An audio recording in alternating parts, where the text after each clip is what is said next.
یہ ہمیں غور کرنا چاہیے, ہمیں سوچنا چاہیے ہم کیا تھے. آپ کو پتا ہے میری پیاری بہنوں, ہم کیا تھے؟ ہم وہ تھے جو جنگی بدر میں جنگ جیتنے کے بعد مسلمان بہت کم تھے, 313 مسلمان. کفار کا لشکر بہت بڑا تھا, لیکن پھر بھی جنگ جیت گئے. یہ تو ایک بہت بڑی جنگ تھی جس میں جیتنا بالکل ممکن نہیں تھا, لیکن پھر بھی ہم اس جنگ کو جیتے. اور جنگ جیتنے کے بعد فخر نہیں کیا, فخر نہیں کیا ہم نے. ہم یہ تھے. اور جنگ جیتنے کے بعد آپ کو معلوم ہے کہ جو قیدی ہوتے ہیں, پہلے زمانے میں ایسا ہوتا تھا جب جنگ کوئی جیتتا تھا تو جو لوگ ہارتے تھے ان کے لوگ قیدی ہو جاتے تھے. تو ہم وہ تھے جنہوں نے قیدیوں کے ساتھ ایسا سلوک کیا کہ قیدیوں سے کہا گیا مسلمان خود بھوکے رہتے, کھجور اور پانی سے گزارا کرتے, لیکن قیدیوں کو کھانا کھلاتے. اور قیدیوں کی رہائی کیسے ہوئی؟ قیدیوں کی رہائی ایسے ہوئی کہ اللہ کے نبی نے حکم دیا کہ جس کے پاس مال و دولت ہے وہ فدیہ دے کر اور رہا ہو جائے, یعنی کہ وہ پیسے دے اور رہا ہو جائے. پھر ان لوگوں کی باری آئی جن کے پاس مال و دولت ہی نہیں تھا. اب مال و دولت تو نہیں تھا, لیکن ان کے پاس تعلیم تھی, علم کی دولت تھی. تو ان کے لیے یہ حکم ہوا کہ ہمارے 10 بچوں کو پڑھا دو, اپنا علم ان کے اندر دے دو اور رہا ہو جاؤ. ہم یہ تھے. پھر باری آئی ان لوگوں کی جن کے پاس نہ تو مال و دولت تھا, نہ ہی علم تھا ان کے پاس. ان کے ساتھ کیسا برتاؤ کیا؟ ان کا کیا ہوا؟ ان سے کہا کہ تم بنا پیسے دیے, بنا تعلیم دیے ہمارے بچوں کو ایسے ہی رہا ہو جاؤ. ہم یہ تھے. لیکن آج اگر کوئی ہمارے اوپر اگر ایک کیچڑ اچھالتا ہے تو ہمیں تو پورا ایک مگ بھر کے کیچڑ اچھالنا لازمی ہو جاتا ہے اس کے اوپر. اگر کوئی ہمیں ایک تھپڑ مارتا ہے تو 2 تھپڑ مارنا تو لازمی ہو جاتا ہے ہمارے اوپر. تو ہم کیا تھے اور ہم کیا ہو گئے؟ ہم کہاں تھے اور ہم کہاں آ گئے؟ یہ ہم سب کو سوچنا چاہیے کہ ہماری تعلیم, ہماری تربیت, ہماری تہذیب یہ سب کہاں چلی گئی, کہاں رہ گئی. ہمیں غور کرنا چاہیے, ہمیں فکر کرنی چاہیے. اب ایک سوال اور آتا ہے کہ وہ لوگ تو بہت ہمت والے تھے, ان کو اللہ نے بہت طاقت دی تھی. نہیں, ہم کو بھی اللہ نے طاقت دی ہے, ہم کو بھی اللہ نے ہمت دی ہے, لیکن ہماری ہمت کا استعمال کرنا ہمیں آنا چاہیے. کوئی ہم سے بولے کہ حجاب اتار کر پھینک دو, ہم تو 1 منٹ میں پھینک دیتے ہیں حجاب اتار کر. کوئی ہم سے کہے کہ اپنی داڑھی کٹوا دو, تو کیا ہم داڑھی کٹوا دیں گے اپنی؟ نہیں نا. تو اگر ان کو اللہ نے ہمت اور طاقت دی تھی تو اللہ نے ہم کو بھی ہمت اور طاقت دی ہے. ہمیں اللہ کے اوپر بھروسہ کرنا چاہیے, صرف اللہ پر بھروسہ کر کے آگے بڑھنا چاہیے. انشاءاللہ اللہ کی طرف سے ایسی نصرتیں, اللہ کی طرف سے ایسی مدد, اللہ کی طرف سے ایسی رحمت آئے گی کہ ہم کو اور آپ کو اندازہ بھی نہیں ہوگا. ہم اور آپ اپنے ذہن اور گمان میں سوچ بھی نہیں سکتے. لیکن اس کے لیے قدم تو ہمیں اٹھانا پڑے گا, اس کے لیے آواز تو ہمیں اٹھانی پڑے گی. ایک شعر ہم ابھی پڑھ رہے تھے, بہت اچھا لگا. ہم نے پہلے بھی اس شعر کو پڑھتے ہیں, ابھی کچھ وقت پہلے بھی ہم نے اسے پڑھا. ہم پھر آپ سب سے وہی شعر عرض کریں گے آپ کے سامنے کہ اٹھ باندھ کمر کیا کرتا ہے, اٹھ باندھ کمر کیا کرتا ہے, پھر دیکھ خدا کیا کرتا ہے. یہ دنیا آخر فانی ہے اور جان بھی ایک دن جانی ہے. پھر تجھ کو کیوں حیرانی ہے, کر ڈال جو دل میں تھانی ہے. پھر تجھ کو کیوں حیرانی ہے, کر ڈال جو دل میں تھانی ہے. جب ہمت کی جولانی ہے تو پتا بھی پھر پانی ہے. اٹھ باندھ کمر کیا کرتا ہے, اٹھ باندھ کمر کیا کرتا ہے, پھر دیکھ خدا کیا کرتا ہے. اس لیے کسی بھی کام کو کرنے کے لیے, کسی بھی مشن کو آگے لے جانے کے لیے کمر تو باندھنی پڑے گی. ہاتھ پر ہاتھ رکھے تو ہم نہیں بیٹھ سکتے. سب سے پہلے ہمیں جو کرنا ہے وہ یہ ہے کہ ہمیں تعلیم حاصل کرنی ہے. تعلیم کے ساتھ ساتھ تہذیب بھی حاصل کرنی ہے. اس میں تربیت کا بھی بہت اہم رول ہے. اگر ہماری مدرز, اگر ہماری مائیں اگر اس سیشن کو سن رہی ہیں تو ہم ان سے یہی کہیں گے, صرف بچوں کو اسکول میں اچھے کالجز اور یونیورسٹیز میں پڑھانے سے کام نہیں چلے گا جب تک آپ ان کی تربیت نہیں کریں گی. بچے کا پہلا مدرسہ ماں کی گود ہوتی ہے. سب سے پہلے ماں کو تعلیم یافتہ ہونا پڑے گا, تہذیب یافتہ ہونا پڑے گا. آپ کو تعلیم کی اہمیت سمجھنی پڑے گی, تبھی آپ اپنے بچوں میں اس کو ٹرانسفر کر سکتی ہیں. تو سب سے پہلا اسٹرگل تو ماؤں کا ہے کہ وہ اپنے بچوں کو کیسی تربیت دیں گی. اگر اچھی تربیت دیں گی تو پھر آپ ان کو کھلے میدان میں چھوڑ سکتی ہیں اس دنیا کو ایکسپلور کرنے کے لیے, اس دنیا کو جینے کے لیے. آپ کی اگر تہذیب میں, آپ کی تربیت میں اگر کوئی کمی نہیں ہے تو پھر آپ کے بچے کی ترقی کو کوئی نہیں روک سکتا. تو تعلیم کا سب سے پہلا سٹیپ جو ہے نا وہ ہے تہذیب اور تربیت, جو کہ ماں کی گود سے آتی ہے بچے کے اندر. تو میری پیاری ماؤں, آپ کو اوپر اس معاشرے کی ایک بہت بڑی ذمہ داری ہے. آپ اس معاشرے کو کیسا بنانا چاہتی ہیں یہ آپ کے اوپر ڈیپینڈ کرتا ہے. آپ کے اوپر ڈیپینڈ کرتا ہے اور آپ ہی اس معاشرے کو بدل سکتی ہیں. سب سے پہلا سٹیپ ہماری ماؤں کا ہے. سیکنڈ سٹیپ آتا ہے بچوں کا, جو تعلیم حاصل کرتے ہیں. اب بچے اعلیٰ تعلیم حاصل کریں, تعلیم کے ساتھ ساتھ اپنی ویلیوز کو نہ بھولیں. ہم اگر ہمارے بارے میں بتائیں تو ہماری کالج میں, ہماری یونیورسٹی میں ہمارے پر بہت پریشر تھا کہ ہم اپنا نقاب ہٹا دیں. ہم نے MBA کرا تھا, MBA کے بعد ہم نے PhD کری. اب آپ کو پتا ہے بزنس اسکولز کیسے ہوتے ہیں. اگر آپ کو نہیں پتا تو ہم بتا دیں, بزنس اسکولز میں ماحول بہت زیادہ اوپن ماحول ہوتا ہے. بہت مشکل ہے وہاں پر اپنے ایمان کو سلامت رکھنا. وہاں پر بہت سارے سوال اٹھتے تھے ہمارے کالج اور یونیورسٹیز میں کہ آپ کیوں اپنا منہ ڈھک کر رکھتی ہیں, تعلیم آگے جانے کے لیے حاصل کر رہی ہو یا پیچھے جانے کے لیے. یہ 14ویں صدی نہیں ہے, یہ 21ویں صدی ہے. تم کون سی صدی میں جیتی ہو. یہاں تک کہ ہماری ایک ٹیچر نے تو ہم سے کہا تھا کہ میں دوں گی تمہارا ساتھ, میں کرواؤں گی تم کو کیس کرواؤں گی میں تمہارے لوگوں کے لیے. تم بتاؤ کس نے تمہیں زبردستی سے یہ پہنایا ہے. جب ہمارے ٹیچرز ہم سے ایسی باتیں کرتے ہیں تو ہمارا ان کو یہ جواب ہوتا تھا, نہیں, ہمیں کسی نے زور اور زبردستی نہیں کرا یہ پہننے کے لیے.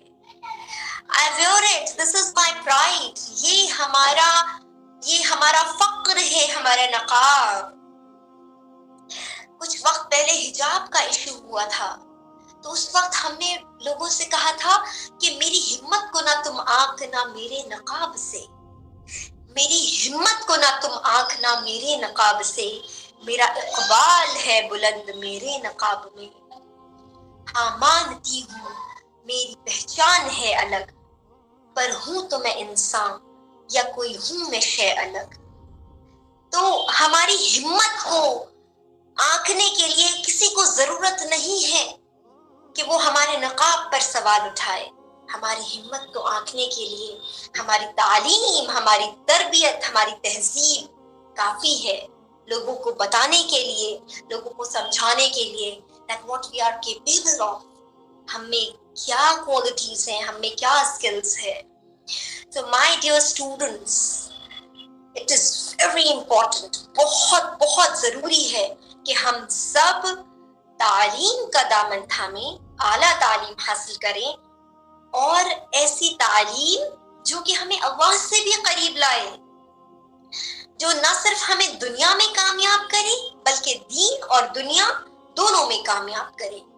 تو دینی کاؤنسل اکیڈمی یہ بھی آپ کا بہت سارا ہیلپ کرتا ہے اور انشاءاللہ آگے بھی کرے گا، جس سے کہ آپ کا دین اور دنیا دونوں بہتر بن سکیں، آپ دونوں میں کامیابی حاصل کر سکیں۔ So my dear students, I just want to say کہ آپ سب تعلیم حاصل کیجئے، اعلیٰ تعلیم حاصل کیجئے، اپنے گھروں کو جنت کا نمونہ بنائیے، اور بہت امپورٹنٹ ہے ہمارے معاشرے میں یہ جاننا کہ صبر سے، استقامت سے، محنت سے، لگن سے بہت ساری مشکلیں آسان ہو جاتی ہیں۔ تو کبھی بھی ان میں سے کسی بھی چیز کا دامن مت چھوڑیے گا اگر آپ دین اور دنیا دونوں میں ترقی حاصل کرنا چاہتے ہیں۔ جزاک اللہ خیر، تھینک یو۔ اوکے شور اگر کسی کو بھی کوئی سوال ہے تو آپ ہم سے پوچھ سکتے ہیں، انشاءاللہ میسیجز پر بھیجتے، دینی کاؤنسل اکیڈمی پر ہم انشاءاللہ ہم کوشش کریں گے ہماری جانب میں ہم جتنی بہتر جواب دے سکیں، لیکن کیونکہ ہم انسان ہیں اور انسان تو خطاؤں کا پتلا ہوتا ہے، تو اگر ہو سکتا ہے اگر کسی کا جواب مطمئن بخش نہ ہو تو اس کے لیے ہم پہلے سے معذرت چاہتے ہیں، but I'll try to answer all of your questions۔ اگر کسی کے پاس کوئی بھی کویشچن ہے، آج جو سب سے امپورٹنٹ چیز ہم آپ سے کہا آج ہم نے وہ یہ کہ you have to impart education، آپ کو تعلیم حاصل کرنی ہے، اعلیٰ تعلیم حاصل کرنی ہے، اور اپنی ویلیوز، اپنے پردے کو، اپنے حجاب کو برقرار رکھ کر کرنی ہے۔ اگر ہم کر سکتے ہیں تو آپ بھی کر سکتے ہیں، کوئی بھی انسان کر سکتا ہے۔ مشکلیں سب کے پاس آتی ہیں، لیکن مشکلوں کے بعد ہی تو جیسے کہ ہر رات کے بعد اجالا ہوتا ہے، سویرا ہوتا ہے، اسی طریقے سے مشکلوں کے بعد اللہ تعالی ہم کو آسانی والے، راحت والے دن دکھاتا ہے۔ انشاءاللہ دعا کر لیتے ہیں۔ بسم اللہ الرحمن الرحیم۔ اللهم صل على محمد وعلى آل محمد كما صليت على إبراهيم وعلى آل إبراهيم إنك حميد مجيد۔ اللهم بارك على محمد كما باركت على إبراهيم وعلى آل إبراهيم إنك حميد مجيد۔ أعوذ بالله من الشيطان الرجيم، بسم الله الرحمن الرحيم۔ الحمد لله رب العالمين، الرحمن الرحيم، مالك يوم الدين، إياك نعبد وإياك نستعين، اهدنا الصراط المستقيم، صراط الذين أنعمت عليهم غير المغضوب عليهم ولا الضالين، آمين۔ الله لا إله إلا هو الحي القيوم، لا تأخذه سنة ولا نوم، له ما في السماوات وما في الأرض، من ذا الذي يشفع عنده إلا بإذنه، يعلم ما بين أيديهم وما خلفهم لا يحيطون بشيء من علمه إلا بما شاء وسع كرسيه السماوات والأرض ولا يؤوده حفظهما وهو العلي العظيم ربنا ولا تحملنا ما لا طاقة لنا به واعف عنا واغفر لنا وارحمنا أنت مولانا فانصرنا على القوم الكافرين ربنا آتنا في الدنيا حسنة وفي الآخرة حسنة وقنا عذاب النار اے اللہ تو رحیم ہے یا اللہ تو کریم ہے یا اللہ تیری شان عظمت والی ہے یا اللہ تو ہمیشہ سے تھا اور ہمیشہ رہے گا یا اللہ ہم تو خطا کار ہیں گنہگار ہیں یا اللہ ہم تو گناہوں کے سمندر میں ڈوب رہے ہیں یا اللہ ہم تو گناہوں کے سمندر کی تہ تک پہنچ گئے یا اللہ نہ ہمارا کوئی تھا اور نہ ہے یا اللہ تیرے سوا اے اللہ اپنی رحمت کی رسی ڈال کر ہم کو گناہوں کے سمندر سے نکال لے یا اللہ تیرے سوا کوئی نہیں یا اللہ لوگ اکٹھا ہو گئے ہمارے خلاف سازشیں کرنے کے لیے یا اللہ مگر تو ہمارے گناہوں کو معاف کر دے رحم فرما یا اللہ ہماری حالت پر یا اللہ ہم پر وہ کوئی گناہ نہیں جو ہم نہیں کرتے یا اللہ وہ کوئی کبیرہ گناہ نہیں جو ہم نہیں کرتے یا اللہ دن کی روشنی میں رات کے اندھیروں میں اللہ ہم نے بہت گناہ کرے یا رب مگر تو رحیم ہے یا اللہ تو رحیم ہے یا اللہ تو رحیم ہے یا رب تو رحیم ہے یا اللہ تو معاف کرنے والا ہے یا اللہ ہم تو تیرے محبوب کی امت ہے یا اللہ تو تیرے محبوب کا واسطہ یا اللہ تو راضی ہو جا یا اللہ تو راضی ہو جا یا اللہ اگر تو راضی تو سارا جگ راضی ہم سے یا اللہ اگر تو ناراض تو سارے جگ کو راضی کر کے ہم کہاں جائیں گے یا رب تو راضی ہو جا یا اللہ تو راضی ہو جا یا اللہ تو ہم سے ناراض نہ ہونا یا اللہ رمضان آ رہے ہیں یا اللہ تو آ جا ہمارے دلوں میں آ جا یا اللہ ہمارے دلوں میں آ جا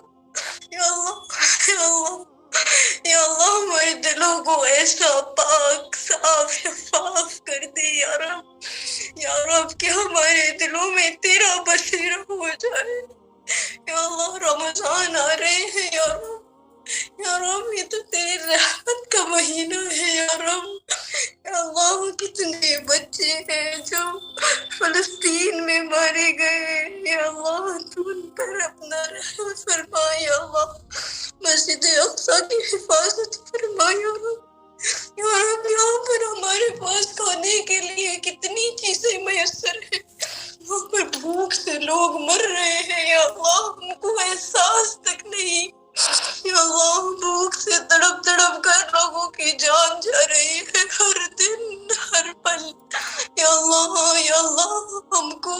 ہم کو ایک بنا دے یا اللہ اس امت کو ایک بنا دے یا اللہ ہم کو ایک دوسرے کی کمیوں کے بجائے خوبیاں دیکھنا نصیب فرما یا اللہ اگر تو نہیں سنے گا تو کون سنے گا یا رب تو ہم پر رحم فرما کرم فرما فضل خصوصی فرما یا اللہ تو رحم فرما یا اللہ تو ہماری حالت پر رحم فرما